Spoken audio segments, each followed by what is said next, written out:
సాగర్ గ్రామం అండి. ఈ సాగర్ గ్రామం నుంచి పైకి వచ్చున్నాను. ఇది రుద్రనాథ్ పైకి వెళ్ళడానికి ముఖద్వారం మెట్లండి. ఇక్కడ నుంచి స్టార్ట్ చేస్తే పైకి రుద్రనాథ్ వైపుకి వెళ్ళొచ్చండి. దీని పక్కన ఇంకొక రూట్ ఉంటుందండి. ఆ రూట్ మీదుగా వెళ్తే అత్రి అనసూయమాత టెంపుల్కి వెళ్ళే దారి అండి. ఆ దారిలో అనసూయమాత గంగా అంటారు. ఈ గంగా నది ప్యూర్ మినరల్ వాటర్ అండి. నీటిలో ఏ చిన్న కాయిన్ వేసినా కానీ స్పష్టంగా కనిపిస్తుందండి. చాలా చక్కగా ఉన్నాయి నీళ్లు. ఇక్కడ నాగబాబా ఒక ఆయన కుటియా వేసుకొని ఉన్నారు. ఆయన దిగంబర్ బాబా, ఆయన దర్శనం చేసుకున్నామండి. అక్కడే మేము దగ్గర ఒక 20 నిమిషాలు మెడిటేషన్ చేసుకున్నామండి. ఇక్కడ మెడిటేషన్ చేసుకోవడానికి చాలా మంచి జాగా అండి. రాత్రి మేము వచ్చి అమన్ బాబా ఆశ్రమంలో పనుకున్నాము. ఈ అనసూయమాత గుహకి వెళ్తున్నప్పుడు మనం పాకుతూ వెళ్ళాలండి కిందకి. ఆ గుహ లోపల అండి ఇది. గుహ లోపల వాటర్ ఫాల్స్ లోపల ఇది. ఇట్లా మనం పాకుతూ పోవాలి. అట్లానే నేను సరిపోయాను. అత్తి అనసూయమాత తపస్సు చేసిన ప్రదేశం అండి ఈ ప్రదేశము. వాళ్ళు స్థాపించిన లింగం, అప్పటి లింగాలు ఇవి.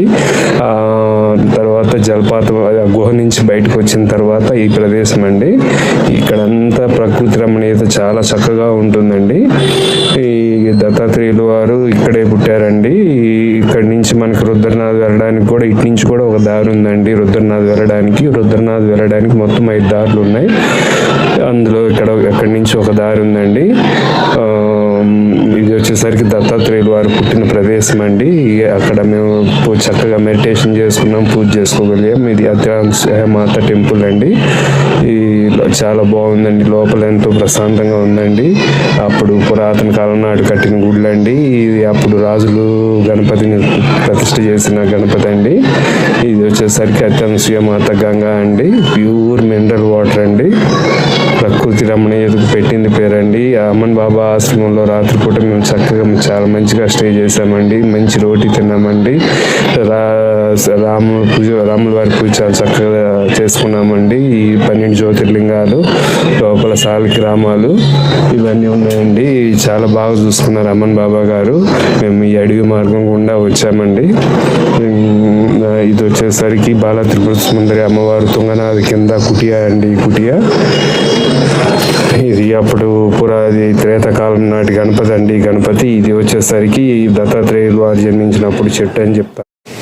అతి మహర్షి అనసూయమాత తపస్సు చేసిన గుహా ప్రదేశం అండి ఇదేనండి. చాలా పురాతనమైందండి. ఈ గుహ విడిగా కనుక్కోవడం చాలా కష్టమండి. ఒక కొండ మధ్యలో గుండె రావాలి. ఆ జలపాతం కింద నుంచి వెళ్ళాలండి. జలపాతం కింద గుహ ఉన్న ఒకే ఒక ప్రాంతం అండి ఇది. దగ్గర వాటర్ పై నుంచి కిందకి దగ్గర ఒక 80 మీటర్ల కిందకి జలపాతం పడుతుందండి. భయంకరమైన ధ్వనిగా ఉంది.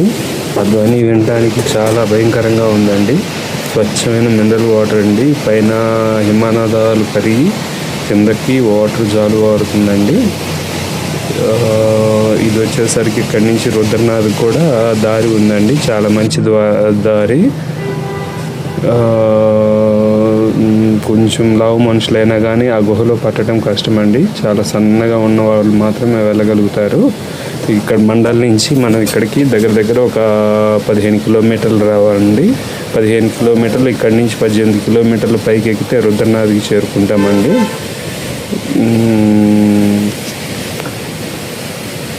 దత్తాత్రేయుల జన్మస్థానం కూడా ఇదేనండి.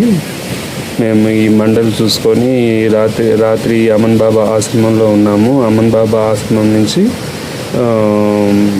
చిన్నగా నెక్స్ట్ ప్రదేశానికి వెళ్ళామండి.